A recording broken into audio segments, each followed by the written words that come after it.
LegalizeFreedom.com. Why are we here? Where do we come from? Where are we going? From the nature of reality to the future of humanity.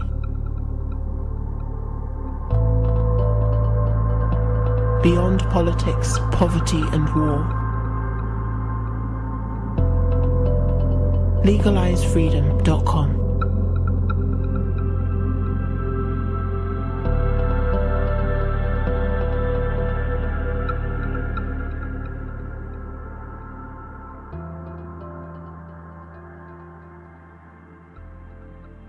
Greetings and welcome once again to LegalizeFreedom.com. I'm your host Greg Moffat and my guest today is Dr. Eric Karlstrom, a former professor of geography at California State University. The world is clearly facing an environmental crisis. Some of the problems of pollution and resource depletion are so serious that they risk the extinction of entire species and perhaps even all life on Earth. More than any other risk, however, the danger posed by global warming, now known as climate change, looms largest over the planet. The causes of climate change are hotly debated, but the dominant view today is that human activity, and specifically the burning of fossil fuels and associated discharge of carbon dioxide into the Earth's atmosphere, is by far the most significant.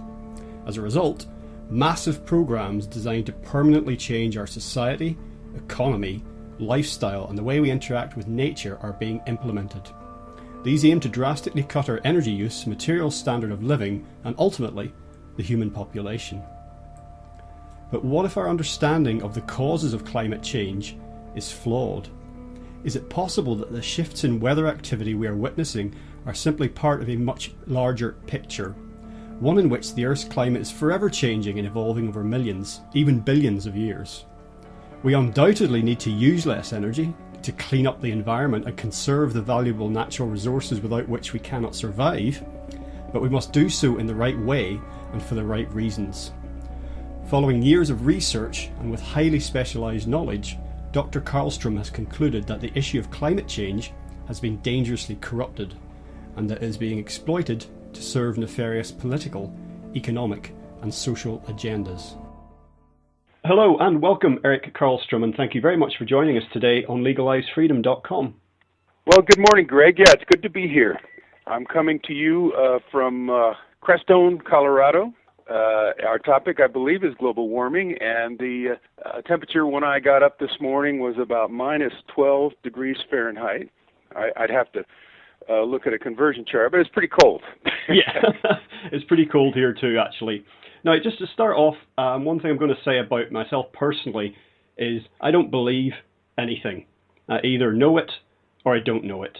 And when it comes to the controversial questions surrounding global warming or climate change, as we now have to call it, there's a lot of unknowns out there, but I certainly don't believe anything about it. Now, in your work, you have demonstrated with your facts and figures and work you've been doing for a long time now, that you're happy that you've established that the man-made global warming stroke climate change phenomenon is actually a fraud. Now, this is a very emotional issue. People get very passionate about it. It's very divisive, it's controversial, and people doing work like you are, and even people who haven't done any of the research but who are skeptical about it, they are now labelled deniers. And I should say that questioning this issue, the issue of man-made global warming, is not insisting on business as usual. You know, I'm sure you would agree there are some very real environmental problems out there that need to be addressed urgently, but nonetheless, that being said, the Earth has been cooling since around 1998, and global warming, climate change, whatever you want to call it, is driven much more likely by the sun, by ocean temperatures, even by cosmic rays. So perhaps you can set out just the big picture of the work you've been doing in this area. Yeah, well, you did a nice job of laying out the issues, Greg. I just retired from 30 years of being a geography professor at 3 universities, and my topic was physical geography, and I got my PhD in Calgary, Alberta, so there were lots of Brits there, and most Brits, I think, are fairly well educated in geography, and they probably know that physical geography includes geomorphology, climatology, soils, and biogeography. And my particular areas of research have been in geomorphology or landscape evolution, soils, and climate change. I got my PhD in 1981 from the University of Calgary. My topic was the glacial history of Glacier National Park and Waterton National Parks, right along the border between Canada and the United States. I got my master's degree from the University of Wyoming in 1977, and the topic there was geoarchaeology of the Laddie Creek archaeological site in the Bighorn Mountains in northern Wyoming. And what I was trying to do in that one was to help the archaeologists figure out the environmental changes that had been occurring during the time of human occupation, which there went back about 7,000 or 8,000 years. So always I have worked on trying to discern patterns of environmental and climate change from looking at the landscape, looking at geomorphology, looking at soils, in glacial environments, in stream environments, etc. So as a physical geographer, I've always been on the earth science side of geography. Half the articles I've published in journals were in geology journals, and half the conferences that I've gone to over the years are in geology conferences. So I'm on the borderline between geography and geology. Both disciplines sometimes claim soils and geomorphology in particular. And so when I saw back in the 1980s, when I was just starting out as a professor at Northern Arizona University in Flagstaff, Arizona, when I saw this issue coming down the train tracks like a huge train, I thought it was fine that the government was throwing extra money at climate research. In fact, back in the 70s, perhaps I don't know how old you are, but you might not recall. But the big scare in the mid 70s was there was a cooling trend, about a 30-year cooling trend, and therefore the press got a hold of that and said, "Look out, we're going into another ice age." Yes, I do remember that actually. I remember that clearly because I don't like the heat, and I was quite looking forward to an ice age. Yeah, so the fickle press, had us all scared about that, or tried to get us all scared about that, and then within about 5 years, when about 1977, it started warming up a bit, and pretty soon they almost didn't miss a beat. They just went into trying to figure out how to use this climate change issue as a way to galvanize political support for political agendas, which of course ultimately have to do with our economy, because 85% of the energy that we get in the United States and worldwide comes from fossil fuels. And of course, fossil fuels are carbon-based, and when you burn them, coal, gas, and oil, when you burn them, carbon dioxide is produced. So I remember my first climatology class, it was probably mid-70s at Flagstaff at Northern Arizona University, and even then the issue of carbon dioxide was out there, and we were taught kind of the standard storyline, which I now disbelieve, the standard storyline being that carbon dioxide, which is a trace gas, 380 parts per million, or four molecules in 10,000, a very tiny percentage of the atmospheric gases. It is one of a number, about 5 or 6, what we call greenhouse gases. Water vapor is by far the most important greenhouse gas in the effect that it has. But the notion was that CO2 would trap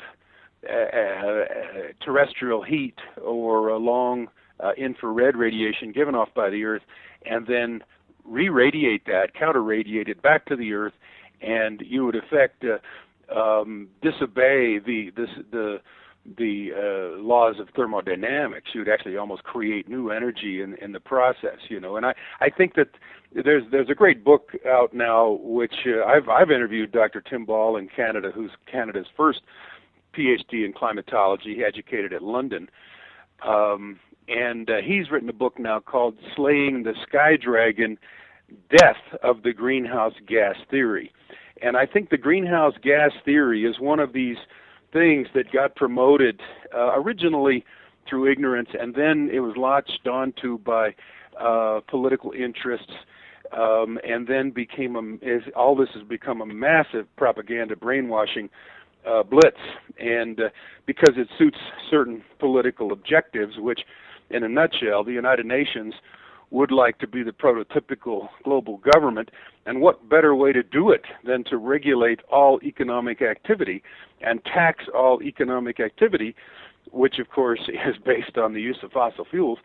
And then if you really want to have control, and these Malthusian global elite people don't really want to share the planet's resources with the other 7 billion people, they really want to reduce the population. So how would you do that? Well, you control food, you control water, you control all the, and of course energy, and you control all the essentials of life, and you regulate them. So pretty soon there's not only a carbon footprint, there's a nitrogen footprint, and there's a water footprint, and everybody's got to be very concerned about sustainability, because if I eat this hamburger, that could wreck the chances of the next generation. I mean, all this is total nonsense, but this is the propaganda that our children have been hearing in the public schools. Well, we'll come to many of these points in greater detail, but perhaps first of all we should address the point that I made sort of in my introduction, was that people questioning this then get labelled with, as deniers, but more as then people who are not concerned about the environment, that if you're questioning this theory, then that means that you necessarily drive one or more gas-guzzling vehicles, that you want the right to, have a jet ski and, fly around the world at the drop of a hat. And that's not the case. And what this ends up doing is the divisive nature of this, it pits genuinely concerned people against each other, when actually they do want the same thing, which is a clean, healthy environment for everything living on the earth. Yeah, I think if there's an environmentalist, it's me. I mean, I spent a lot of time skiing, climbing, and hiking all over the beautiful American West, and indeed mountain ranges all over the world. And I got into geography because I was concerned about the environment, and I liked being in nature, etc. But what has happened, Greg, is that the environmental movement has been co-opted. They say green is the new red, and the United Nations attempts to regulate all human activity just right out of the Soviet Union. And what the global elite would like is to impose, well, fascism for the rich and communism for everybody else. Communism is a great way to enslave people. And this is what they want to do. They want to regulate and limit all human activity based on these so-called environmental concerns, which incidentally, we have the technology, the corporations and the military have technology that will clean up the environment. But I think it suits their purposes to, problem, reaction, solution, to create or to augment. The top polluter in the United States is the U.S. military by far. The U.S. government is the number one polluter. So the U.S. government could go a long way towards solving the problem if they just addressed it. But it's not in the game plan of the global elite to have the corporations clean up their. Well, maybe that's happening a little bit. But what I'm saying is that this is all now gone beyond the level of facts to the level of ideology and propaganda and brainwashing. And I think, I don't know how much you know about mind control, but I've been looking into it in the last year, and it's a very evil subject. Free will may be at stake in the future. But right now we have this incredible propaganda blitz. A lot of it's coming from Britain, by the way, England in particular. There's a lot of divisiveness about it. But, I taught climatology for years, and in the last several years I started using books by climatologists who were very much of the opinion that I am. And so I was the Lone Ranger at the university where I taught, which is California State University, Stanislaus. Meanwhile, the biology department was going to get on the gravy train of of grants and funds and whatnot, and they had a brown bag lunch series every Friday or whatever on the topic of climate change. Now, these are biologists, so they don't know anything about climate change, but they know that they can get on board if they skew their research in such a way that climate change is in the title of the project. So they, being academic opportunists, like I'm afraid so many are forced to be, they were having this series on climate change. I was never invited. The guy who taught climatology, the guy who'd done the research in climatology, so it'd be like the geography department having a research forum or something like that on genetics. This is a topic which has jumped out of the normal academic constraints. I read an article recently, 700 American university presidents were signed on to a certain climate change initiative that they were going to promote such and such. We did a geography professor search the year before I left, and our dean told us we should hire this English guy who had done his research in climate modeling at the University of Texas. And because he's a computer guy, he doesn't know squat about the real world. All he knows is how to input data in computers. So this becomes the new virtual reality. So all of this is virtual reality. It has nothing to do with, see, I grew up out in the field. I mean, I was out there with a pick and shovel and bringing samples back to the laboratory and got my hands real dirty and got my feet cold. And this new generation is not connected to the outside world, as far as I can tell. They have a different MO. They were taught differently. What they want to do is model reality, and then they start to believe that their models are reality. And they often are all the models are wrong in terms of, they've all been proven wrong. All of them predicted, as you said, it's been cooling since 1998 very slightly. All of them predicted warming. You have all these very, very high-tech climate models which different organizations have put forward with supercomputers. And, that's okay, fun and games. They're trying to figure out how the climate system works. And by the way, it's infinitely complex, and we haven't gotten there yet. We can't make a deterministic model of what the climate's going to do. We can't predict the weather for more than a week or 10 days at the most, because weather is basically chaotic. And so, of course, climate is just average weather. So to think that we can predict long-term climate changes when we can't predict short-term changes in the weather is I'm afraid to say it, is lunacy. So what we've done is, now there have been times in the past when different scientific fields have been co-opted by political agendas and corrupted. And this is what I believe has happened and is happening to the small field of climatology. Well, as well as people being excluded from discussions and debates, a lot of so-called debate that takes place in the mainstream media is very frustrating for lay people trying to get a handle on this, because quite often there is no debate. There's a lot of arguing, a lot of condemnation, name-calling, mudslinging, and at the end of the day, a lot of the basic questions about this are actually left unanswered. If you listen to a discussion on climate change, on, say for example on the BBC, you get one person flatly denying that a significant proportion of climate change is due to human activity. You'll get another person on the other side of the coin who puts completely the opposite side of the opinion. They both have data, apparently, to back up what they're saying, and at the end, and after a bit more squabbling, it's left hanging in the air. So I think a lot of people are looking for the answers. They do want to know what the truth is, but they're getting conflicting messages coming from everyone. It's not helped by the fact that it's such an emotional thing that people can't just look at the hard facts and try and discern one from the other. Well, you're absolutely right, Greg, and I'm enjoying this discussion because you are right on. Okay, let me just give you a few basics. One of the books that I used recently in my class is a book by an earth scientist, a geologist from Australia named Ian Plimer. It's called Heaven and Earth, Global Warming, the Missing Science. And it's I did it for a senior level course. It's a graduate level book. I mean, there's an enormous amount of information in there. But the bottom line is the Earth's 4.5 billion years old, according to a lot of earth scientists.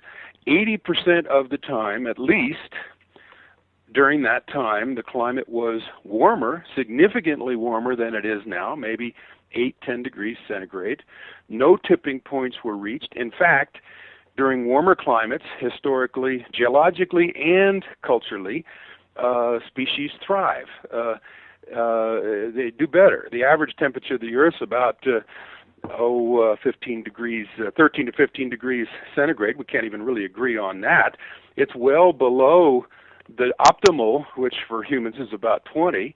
If we look at Earth's history, and we even look at the human history, we see that during periods of warmth, let's take the Viking expansion period of around 1,000 years ago. All over Europe, there was longer lifespans, longer growing seasons, greater crop yields, greater wealth. Culture thrives. Now, during the Little Ice Age, which started around 1400 AD, conditions were reversed, and we went towards cooling, and just the opposite occurred.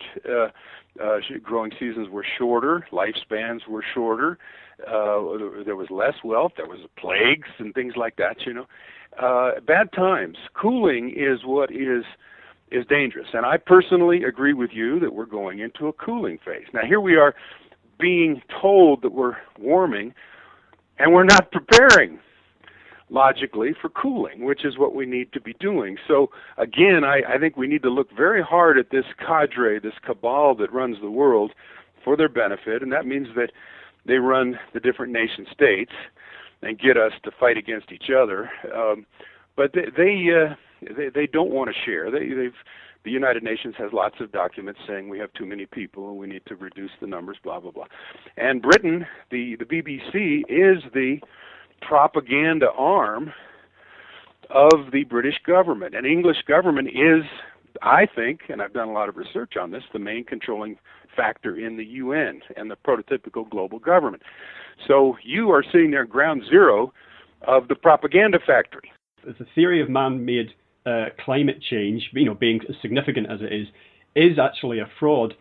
I was asking myself, why would they not construct this based on what's actually happening in the real world? Because they now have a problem with cooling. But then, is it the case that they started out with this when warming was happening, hoping to move forward with the agenda a little bit faster? But now that cooling's here, they're having to do absurd things like say that global warming is due to global cooling, to make the policy and the politics fit whatever the situation actually is, even if it's an absurdity. Yeah, well, I think the reality is, and again, climatology is a fairly young science, and I think Earth scientists have probably a better handle on climate change over longer time spans than anybody else, because they are studying longer time spans and they're looking at environmental changes and they're seeing what's happened. We have cycles of climate change. Like right now, we are about 2 to 3 million years into a ice age, and we call this period the Quaternary period, or the Pleistocene epoch. We're actually out of the Pleistocene and into the Holocene now. The last 10,000 years, the Holocene is a period of relative climate stability and warmth. It's called climatic optimum. It's optimal conditions for life. So human culture has thrived under a stable, warm climate. Good for agriculture, and of course this completely overlaps with the age of agriculture, which also started about that same time, about 10,000 years ago. So climate, there used to be a whole school of thought called climate determinism, that different climates of the world will determine how the cultures are, how the people are, what the races look like and everything.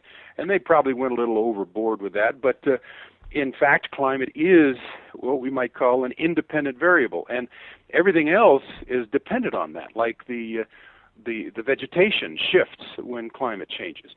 Climate changes naturally, all the time, and yet all of the computer models assume, and this is programmed into the computer models, the assumption that climate is stable. Well, any Earth scientist who got out of, first or second year courses knows that is wrong.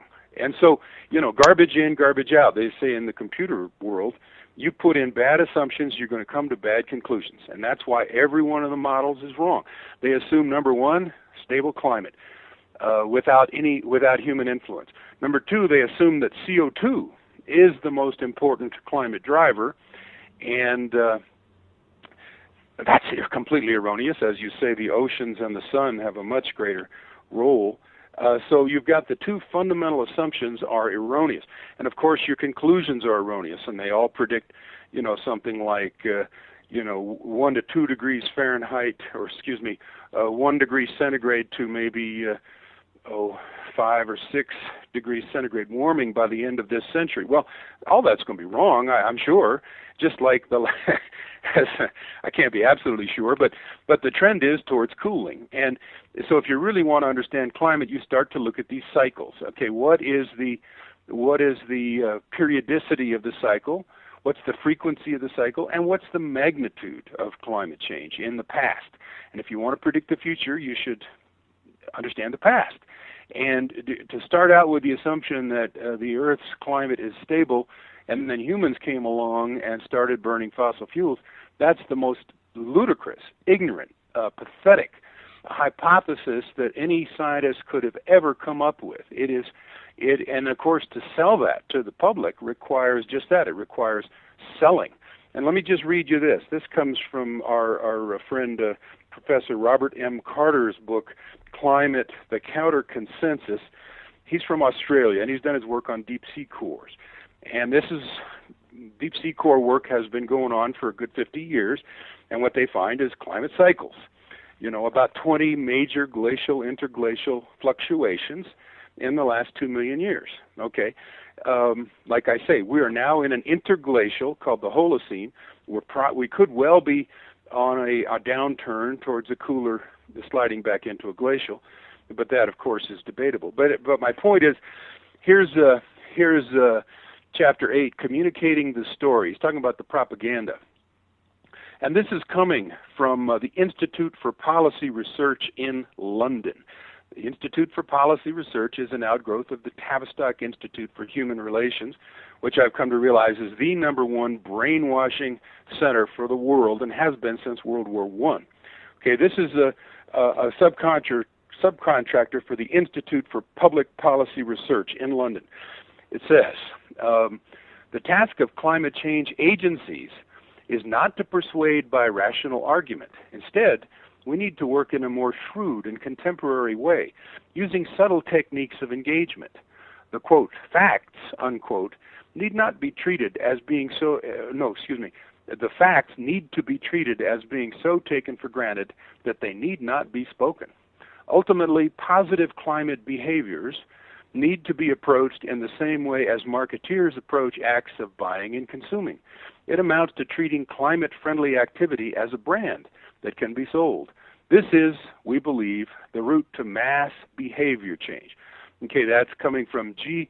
Ariut and N. Signet, 2006. But again, subcontracting for the Institute for Public Policy Research, which is a spin-off of the Tavistock Institute. We're talking total marketing, PR, sales, brainwashing of the public. So of course people are confused. And that's the point, is to confuse people enough to get people enough riled up emotionally to make this an ideological issue as it is. I've got friendships that are on the just not doing very well. Some of my best friends are in the field of science, and they profit from the bucks that the governments have been throwing at this ludicrous hypothesis, which wouldn't stand the test of an 8th grade science fair. And so they've become ideologically attuned to the idea that fossil fuels are bad, we've got to get rid of them, and because it's destroying the environment, quote unquote. Well, bullshit. I mean, this is just the biggest nonsense I've ever heard in my life. And I am a science professor, and I can just tell you that this is complete poppycock, and it's coming from Britain. I fully expect to get emails saying, how dare you give time to this charlatan or whatever once this is broadcast. Let me give you a personal note here, Greg. Mm-hmm. Okay, my father worked with the U.S. Geological Survey, put in a whole career. He's still alive, but he loves his work, and that's perhaps why I went into something similar, very similar, as it turned out. and he was mapping the Quaternary glacial geology of Alaska all through my childhood. He was mapping and dating the sequence of glacial advances and retreats. Okay, my father's not a normal guy. He's brilliant. He's could go down as a great scientist, but of course takes time to weed through all the different voices. So that will be determined in the future. But he's always been a cycles guy. And when I was growing up, he'd stay up till 2 o'clock, 3 o'clock at night, every night, doing these, incredible detailed graphs. He would go through all the different civilizations and find out when they crashed and when they thrived, and he'd put that up against his climate model, which had to do with mainly Earth's orbital variations around the sun for the long-term cycles, and the moon's orbit around the Earth for the shorter-term, higher-frequency cycles. And then, of course, it gets into sunspot cycles and things like that. So anyway, he's got cycles and cycles and cycles, and he's been doing this since the 50s and 60s. He was hounded out of the U.S. Geological Survey because that was not the politically correct conclusion back in the 80s, about 84. About the same time I was hounded out of Northern Arizona University.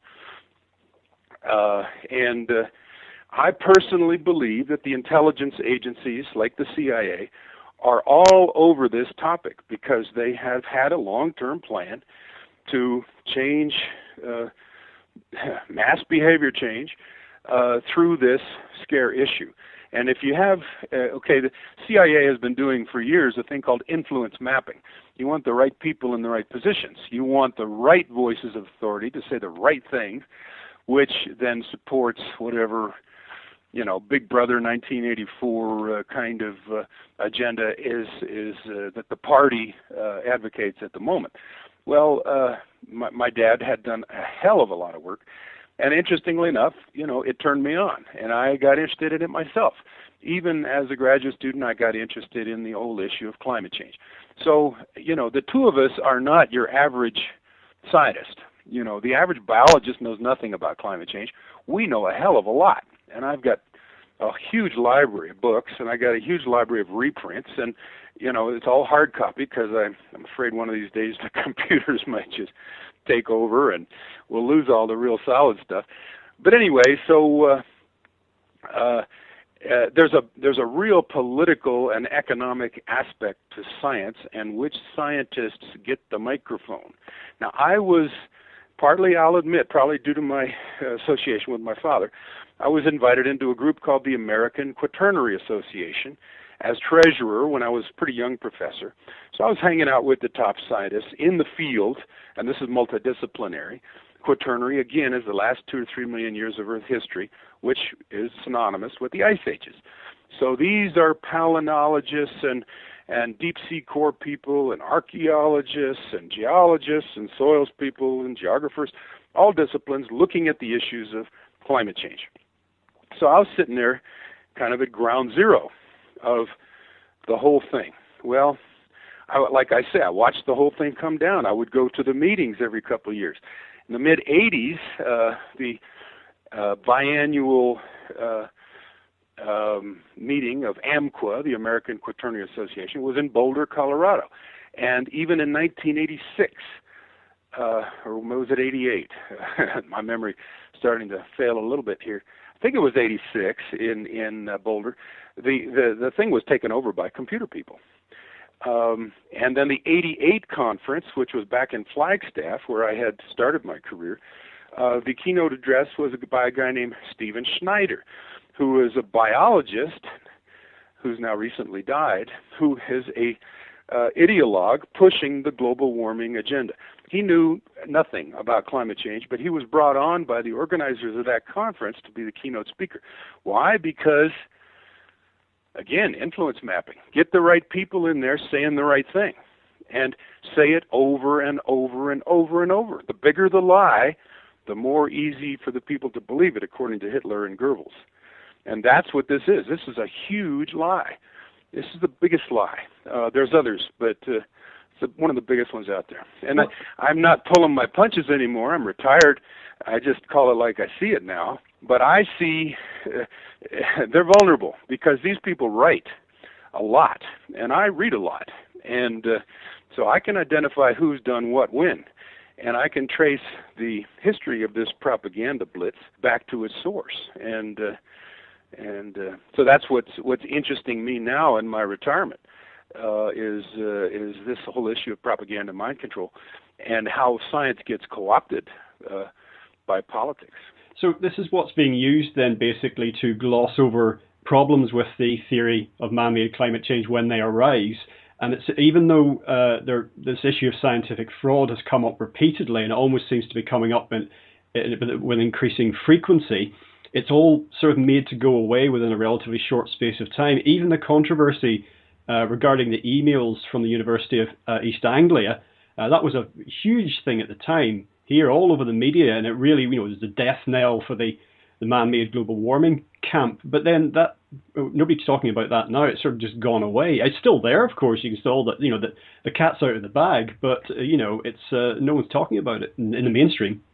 Okay, Climategate, you mentioned 2009, the Stephen Jones Climate Research Unit at University of East Anglia. This was a huge scandal. Emails were hacked and exposed that showed that the team, it's a relatively small team, including, by the way, a guy named Tom Wigley, also from Britain, who's head of the National Center for Atmospheric Research here. I mean, this thing has global legs, but and it's very small cadre. It showed, well, we've got to protect our position here. We've got to take out that scientist. We've got to make sure that our stuff gets published in the journals, and got to keep our people in the heads of the journals and all this stuff. These guys are making a lot of money from federal government contracts, which ultimately trace back to those governments' commitments to the UN. And we had Climategate in 2009. As it turned out, I was teaching a climatology class when that happened, and I had two students in that class who I think, and you can say conspiracy theory and blah, blah, blah. I think these students were just, almost put there to just derail my class, because that's what they did.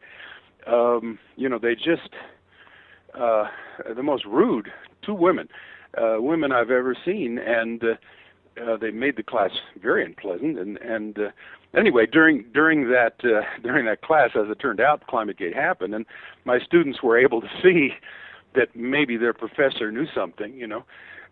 Anyway, after Climategate was followed up by NASAgate, and then KiwiGate and AussieGate, and all of these federal weather reporting stations were found to be altering the weather records at the early part of the 20th century to depress the temperatures, and to change it at the end of the 20th century to increase the temperatures, thus giving a slight warming trend of about 1 degree Fahrenheit, or at the most 1 degree centigrade, which is pretty tiny when you look at the amount of warming and cooling that happens naturally, but the average person doesn't know that.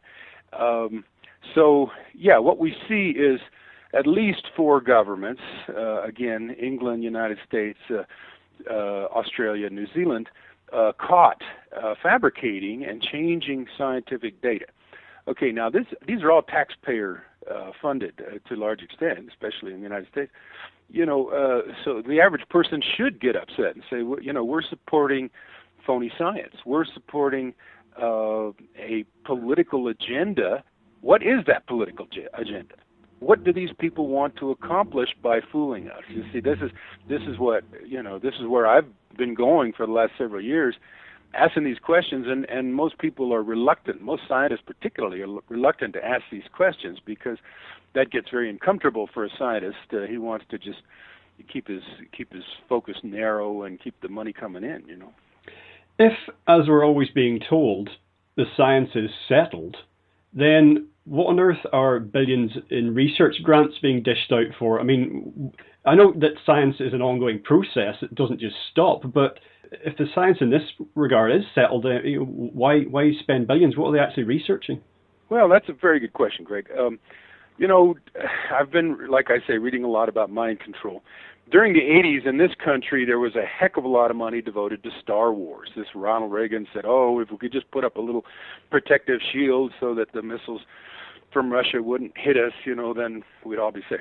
Well, a lot of that research got into space weaponry, got into directed energy weapons, got into mind control, tremendous number of highly secret military operations, including weather control. We have documents, lots of documents from the military. One 1996 paper is called Weather as a Force Multiplier, Owning the Weather in 2020. Okay, so this paper lays it out. You can get it online. You can download it. You can see their plans, and they want to be able to have climate modification, weather modification all around the world, because this is environmental warfare, and weather warfare is an extremely efficient manner of covert war. You can direct a hurricane to an enemy shoreline. You can create a lot of damage. If you can create a drought in the enemy's country or a flood, this is called geoengineering. Well, I maintain that a tremendous amount of the research that's actually been done in supposedly global warming, as well as Star Wars and other black budget military projects, tremendous amount of this is towards geoengineering. And again, that's synonymous more or less with environmental warfare and weather warfare. And this subject goes right back to World War II. And again, the English were the first ones. During World War II, I think it was 43, British Royal Air Force dropped chaff into the sky. And the chaff is, I think it's fiberglass coated aluminum strips of about 1/4 of an inch. And because of the length of the strips, they completely jammed the radar capabilities of the Germans, so that the Germans could not see the Royal Air Force flying overhead. So they were able to bomb the cities without any German defense. Well, that's one of the first uses of geoengineering. Others have been, making it rain, and that goes back even before that. Operation Cumulus in 1953, the Royal Air Force, and this is again secret, dropped a heck of a lot of silver iodide or something else to form clouds and rain over the small town of Devon in western England, apparently causing just humongous floods and killed, something like 30 people and did enormous property damage. That was all secret. And so, of course, that's another interesting aspect. Now that I'm retired, I get to study how many times governments use their own populations for these kinds of experiments, and they do it all the time, and they have done for the last 100 years almost. So, yeah, geoengineering is the subtext, I believe, as well as. See, Plan A, they even have this in the documents right now. There's documents coming out of the House of Commons and in cooperation with the House of Representatives in the United States. This is in 2010. There's 5 or 6 documents saying, hey, listen, we have to start regulating geoengineering. Well, they've been doing it for the last 60 years, but now they're saying we're going to have to start regulating it. And so they admit to the reality of these things long after the military used and developed them. So I think that even in these documents, and even in documents going back for 20 years, we see in the kind of the bureaucraties, okay, we got a problem. The problem is the Earth's warming due to human use of fossil fuels and carbon dioxide. Well, that's bogus, but that's set up as the problem. And then what are the solutions? Plan A, Kyoto Protocol type phase out of use of fossil fuels. Phase 2 of Kyoto Protocol would reduce the amount of carbon dioxide emitted and fossil fuels burned by 80% by 2050, which means that would throw the industrial world back into a pre-industrial state, which would mean that the agriculture system would crash and lots of people would starve, among other things. Okay, that's Plan A, and that's what they've been pushing real hard. But their Plan B, even back in documents 20 years ago, is geoengineering. We're going to have to engineer the climate. We're going to have to reduce the amount of incoming solar radiation, called solar radiation management. This is in many, many, many scientific papers, many, many government documents. This was all laid out in a National Academy Press book, 1991, by the top scientists in the United States, called Policy Implications of Greenhouse Warming. Okay, 1991. The ideology was established. The bogus science was already determined. The co-opted real science to serve a bogus science agenda was determined. And the policy implications of Plan A and Plan B were laid out in this document. I've got it. It's about 1,000 pages. It says Policy Implications of Greenhouse Warming. Subtitle is Mitigation, Adaptation, and the Science Base. So when they talk about mitigation, they're talking about geoengineering. Well, geoengineering they've been doing for 60 years anyway, but that they don't tell you. And I think maybe we should talk about geoengineering in a future interview. Greg. Absolutely, we will do that. I mean, how does the scenario in Plan A then, which is essentially, you call it by any other name, deindustrialization and depopulation, how does that nexus with the notion of peak oil and the fact that it may take a couple of hundred years, but actually our ability to use fossil fuels may actually be coming to an end? So how do they nexus together, do you think? Very good question. Peak oil. Of course, this has been all over the press and the alternative press. It's been really pushed, I think, by the intelligence agencies like the CIA.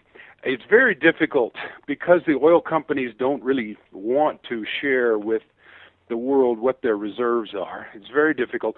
I would show my students, I had taught a course called Human Ecology, which is basic environmental issues, man-environment relationships. And over the years, I would hear different viewpoints about peak oil. Some saying that, we've burned about 1 trillion barrels of oil already, in the last 125 years, and that there's about that many left, about another 1 trillion barrels, which means that we're coming to the peak of the availability of cheap oil, and that therefore you have this bell curve. Production goes up to a peak and then comes back down. And of course, on the downward side of peak oil, you'd have, social cataclysm and wars and everybody fighting for the remaining oil, etc. Well, and then, when is peak oil? You read different books and you hear different people and you get different estimates. Top oil people will say, we hit it in 2005, or we're going to hit it in 2030, according to the U.S. Geological Survey. Or others saying, we have so much oil, we got another 1,000 years if you look at all the oil in, say, the Gulf of Mexico. Or natural gas, which now is thought to be at the very bottom of the Gulf of Mexico in a semi-frozen state. So this is the $64 million question, and I cannot give you a definitive or confident answer. I have the gut level feeling that there is quite a bit more oil, and that this peak oil thing is being used as a way to scare us, as they use so many things. I mean, we just, in the United States, we're threatened with the fiscal cliff again, this time of year. And of course, the Mayan calendar ended, December 12th, and everybody's ready for the end of the world. So there's this constant terrorizing, fear-mongering with this issue and that issue. You go to college and you get scared, A lot of this stuff is bullshit, let's face it. And I think peak oil could be in that category. And I'm afraid to say I don't know for sure. Yeah, well, I just thought perhaps that it would, in your Plan A, that you set out that those two things would fit together rather well, in the sense that it's difficult to go to people and say, set out the peak oil scenario and say, this is what it's going to mean for your life, and basically say, well, this is going to result in depopulation and deindustrialization. But rather, if you're able to do it, having the climate as an imperative, then it's almost like, well, this isn't our opinion, this isn't our plan as such. We have to do this because of what's happening in nature. Again, that's an excellent point. And presumably the intelligence agencies, CIA, MI6, MI5, etc., they are privy to information, and they would perhaps know something that you and I are not privy to. So again, there's a big question mark in my mind. I hear stories of enormous oil reserves up in the North Slope of Alaska and whatnot. I don't know. Then you hear stories that Saudi Arabia's already peaked, and if Saudi Arabia has peaked, we get almost 25% of our world's oil from Saudi Arabia. If they've peaked, then the world's peaked. Says Matt Simmons of this and this consulting company that works for oil companies. Who's now dead, by the way. Yeah. So who knows what all skullduggery is going on there? I can tell you this: Iraq has 11% of the proven reserves, and it's not being pumped out very rapidly. So it's like money in the bank for the American oil companies, which have seized that country. Geopolitics, petropolitics, this is really a fundamental issue because, again, 85% of the economy and the energy for the entire world comes from fossil fuels. 40% of the fossil fuels are oil, so it's the biggest single contributor. Now, in terms of natural gas, how much is left? Who knows? About the same. Could be a lot, could be a little. But coal, we got a lot of, especially in the United States. A few hundred years, and of course, Hitler gasified coal during World War II using Rockefeller patents. By the way, Rockefellers and the Bushes set up Hitler to fight World War II. So all this is a big puppet show in terms of geopolitics and wars and stuff. These guys are playing all sides against each other, pitting them against each other. I've come to think and realize. But at the center of it is energy. Now, of course, then there's the whole figure of Nikola Tesla, directed energy genius around 1900. Supposedly, was going to build his Tesla coil, his magnifying transmitter that could transmit free energy to everywhere in the world. And he was being funded by J.P. Morgan, the Rothschild agent, who said, hey, if it's free, where can I put a meter on it? And so J.P. Morgan stopped the funding. So it could be that we never really needed to go into a fossil fuel economy, but that the Rockefellers and the powers that be and the Rothschilds wanted to because it gave them more control. Can you imagine what the global elite would think about free energy in the hands of the masses? Then you'd no longer have the elite with all the power and the money. That would change everything.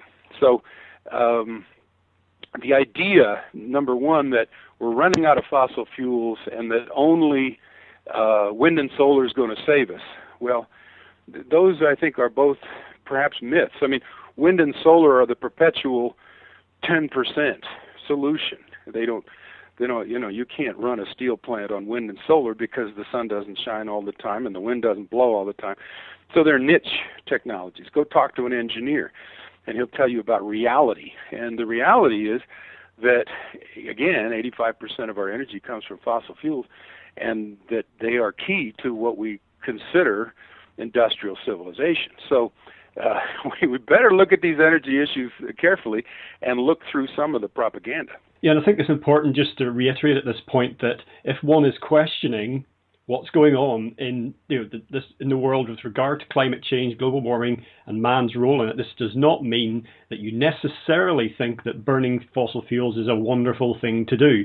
Personally, I think it's all really pretty dirty. It's allowed us to build the civilization that we have now, in the West and industrialized countries. I don't see how it can continue indefinitely. I think that's impossible. We're going to have to find some other way of doing this or make major changes.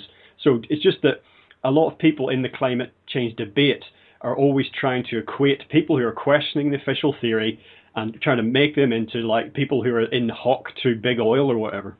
Yeah, a lot of this, the environmental movement comes out of an institution, another Tavistock spinoff called the Club of Rome, which has nothing to do with the Catholic Church. But one of the first things they did was come out with a book called Limits to Growth back about 1972. And this was about when I was getting going in grad school.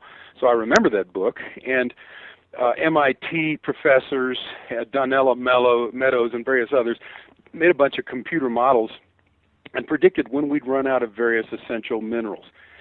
All of the models turned out to be wrong. They all said we were going to run out before we did. But this kind of cemented this style of academic research into, it kind of legitimized it. And of course, all the global warming modeling uses kind of the same prototypical assumptions, et cetera, and they all come up with, again, the dire, catastrophic conclusions that serve a political agenda, which is, again, mass behavior change, which we heard from the Institute for Policy Research statement that I gave you. They want to change the industrial world. They want to, like you say, depopulate it and deindustrialize it. They want to destroy the American middle class, for instance. There's been a huge attempt to do that. So I think we're kind of struggling to maintain Western civilization as we've come to. It's not perfect. Yes, there's local pollution, I think, but look at how much cleaner the air in LA is now that, that they have laws requiring smog devices and catalytic converters for automobiles.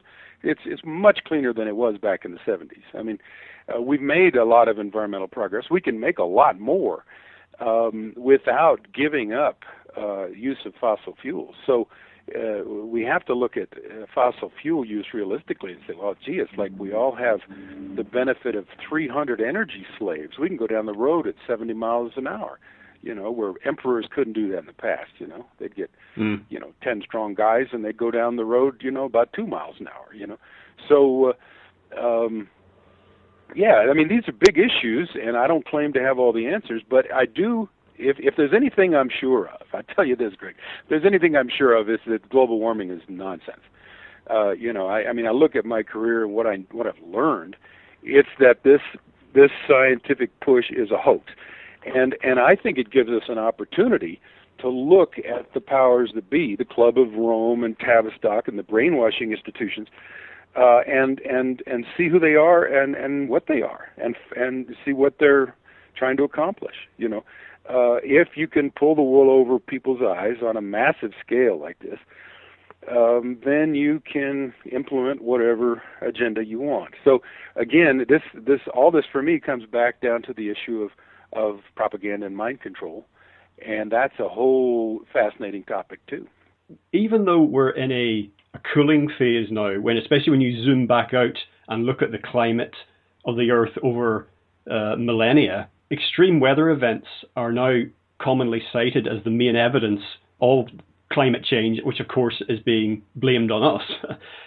So perhaps you could say something about that, because, I mean, are we experiencing more extreme weather events, or is it just being reported differently, or is it because the causes of these events have changed from natural to man-made? Another good question. We are not experiencing more extreme weather events. There's various people that have studied, hurricane frequencies and things like that, and we are not as frequent as we were at the earlier part of the 20th century, for instance. But I did two interviews, one with Red Ice interview in Sweden and one with a woman named Deanna Spingola here in Chicago in the United States, and I made the point that I think it's quite possible that the huge hurricane that came very late in the season and slammed into New York City this fall was directed by some agency, entity. Don't know if it's in the United States or elsewhere. But in other words, this could be an example of environmental warfare. And if we look at the documents coming out of, again, Tavistock, sorry to be hard on you Brits, because I actually like the Brits, but I don't like the British government much. But if we look at the documents from Tavistock, they talk about how to, cause cyclical collapse in the United States. They want to bring the United States back into its colonial status, and this is clear in their documents. And, so you can look at all the economic shenanigans, and you can look now at some of these extreme environmental events like Hurricane Katrina, I think, was guided, and the response to Hurricane Katrina was intentionally terrible. We saw essentially that same sort of thing now recently in New York. I think we saw it at Joplin, Missouri. I went to New Orleans and looked at the damage in the lower Ninth Ward. It was very complete. I mean, all the houses were wiped out. Likewise, in Joplin, Missouri, 2 tornadoes supposedly came together during this spate of tornadoes, and went straight south to north, I believe, maybe it was north-south, but it went just south-north for 14 miles, right through Joplin, Missouri, on the ground, and took out 4 city blocks, a mile wide. 1 mile wide, 14 miles long. Tornadoes do not behave like this in nature. What they do is they loop around like crazy. They bounce up and down off the ground. You'll get once in a long while, you'll get one that, lasts for a couple hundred miles, like back, in the 30s or whatever.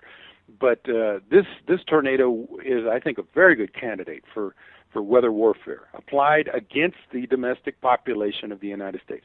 I think the governments have got the technology to do covert warfare against the domestic population, and I think they're doing it. And of course, not only in this country, but other countries like Fukushima, that earthquake there could well be the kind of a disciplinary measure against the Japanese government for whatever economic policies it didn't pursue.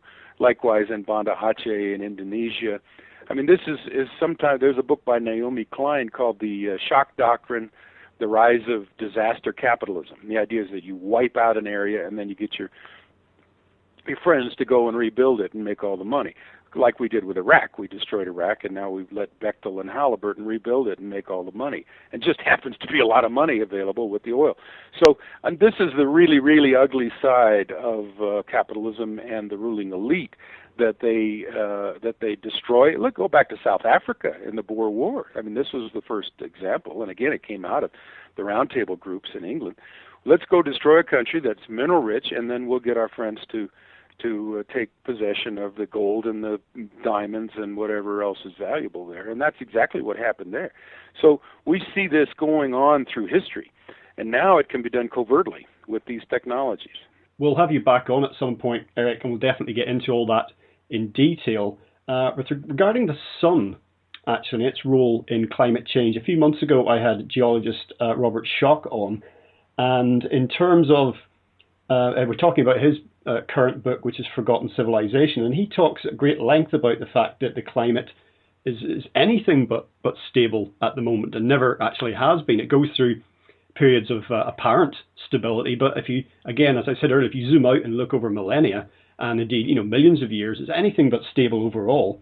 And if you want to learn about the future, we do well to look at the past. And one of the things he dwells on is the enormous role that the sun has in affecting not just the temperature here on Earth, but the climate generally. Now, I don't know if this is too simplistic, but if you'd asked me when I was a child, because I was interested in geography, what affects the temperature of the Earth mostly, I'd have said, well, it's the sun, isn't it? And I worked this out at a young age because I noticed, pardon me for this, that it was actually cooler when the sun went in at night, and then I got up in the morning and the sun came up and it was warmer. So my childish brain concluded that the sun was the thing that affected the temperature here on Earth the most. I mean, is that a childish, simplistic way of looking at it? No, that's absolutely correct, of course, And, of course, all cultures have understood this, and many have worshipped the sun, and, we could talk about that for a long time. But since you mentioned this other geologist and his book, let me just mention on the interview that I have a website, www.naturalclimatechange.us, and if they're interested in my kind of overall view on this topic, I've right up at the upper left, I've got something like an 80-page paper, maybe it's 60 pages, single-spaced. It's called Open Letter to Policymakers, Colleagues, Students, and Citizens. And then the title of it is Disproofs of the Hypothesis of AGW, Anthropogenic Global Warming, and Proofs that AGW is a fraud. So I would refer people to that, rather than just saying, it's crazy or whatever. If you want to go and read where I'm coming from, I've got it there, and there's a lot of other stuff on that website. There is also a PowerPoint on geoengineering, which we'll be talking about later. But going back to your question about the sun, of course, the sun is our energy source. It drives the entire biosphere. It's the energy for all life. It's the energy for the climate system. 99.9% of the energy for the climate system comes from the sun. Now, when I took my first class, I think it was 75 or something in climatology, we were taught that the solar output was constant. They call it the solar constant. 2 Langley's at the upper atmosphere, which is calories per square centimeter per minute or something like that. Well, that was the state-of-the-art understanding. Now they've done more detailed measurements and found out that the solar output changes. Indeed, the sun is a typical average variable star. And yes, it has its solar flares and it has its magnetic storms and electromagnetic pulses and all kinds of things. But bottom line, it's a very dynamic beast, and it changes over time. In fact, it's grown since the early solar system, about 30%. And it's about 5 billion years old, and it has another 5 billion years to burn out in terms of, so there is no real environmental destruction coming down for life on Earth for another good billion years as it gets hotter. But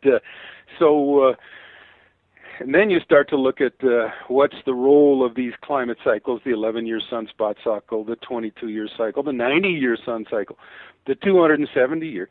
There's all these different cycles that we're starting to perceive now in the sun's behavior. So, I mentioned the story about my learning about the solar constant in 1976 to illustrate that, we still have a lot to learn about how the climate system operates. And you're absolutely right. The sun is the most important single factor. The second probably is the oceans because, 70%, 71% of the Earth is covered with ocean, average depth of 20,000 feet, and they are tremendous heat storage areas. So the solar energy is stored and transferred with all the ocean currents, etc., around the planet in the oceans. The atmosphere, of course, much less dense and holds much, much, much less heat than the world's oceans.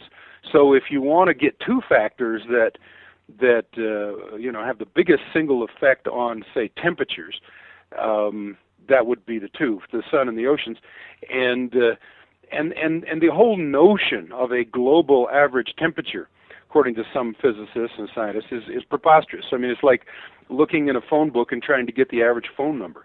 I mean, the Earth is spinning around. It's got two hemispheres. One's winter in one and summer in the other. It's always cooling and warming everywhere at once. And to measure and think you can even get an average temperature from the Earth at any one instant, and let alone track the changes in that over a century, that's a gigantic leap of faith, and probably not warranted by the relatively spotty instrumental coverage we have of the Earth's surface. We're getting better. Now we have the Argo system with 3,000 buoys in the oceans, which go up and down about 1,000 meters, and then beam the temperature results up to satellites. And that's been in place since 2003 and shows that since 2003, the Earth's oceans have been cooling very slightly. So we're not talking radical cooling, but we're talking cooling. So in the face of all this propaganda, the actual data contradicts it. Well, I think that, as I say, what we were talking earlier about learning from the past to see what might happen in future, and I think that if we do that with regards to long-term climate change on Earth, I think we can expect to see much higher temperatures in the future, maybe quite far in the future, and we can also expect to see much lower temperatures. So any given snapshot of the climate at any point in time is never going to give us the whole picture. Absolutely true. And whether the Earth is warming or cooling is based on what slice of time you're looking at. If you're going to measure between, say, 1650 AD and the present, 1650 was about the coldest part of the Little Ice Age. We're definitely warming between 1650 and the present.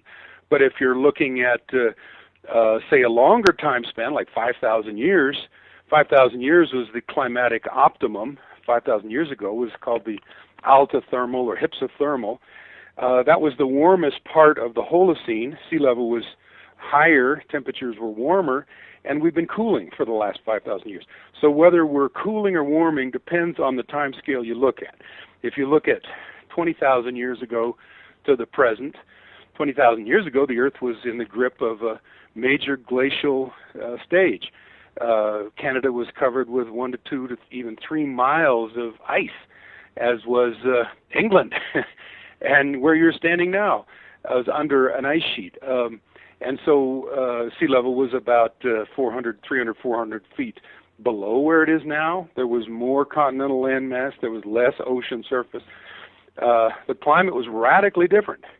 But if you go back 125,000 years, the last interglacial temperatures were warmer than present. And we know that from the distribution of pollen and plants and animals and things like that in the fossil record.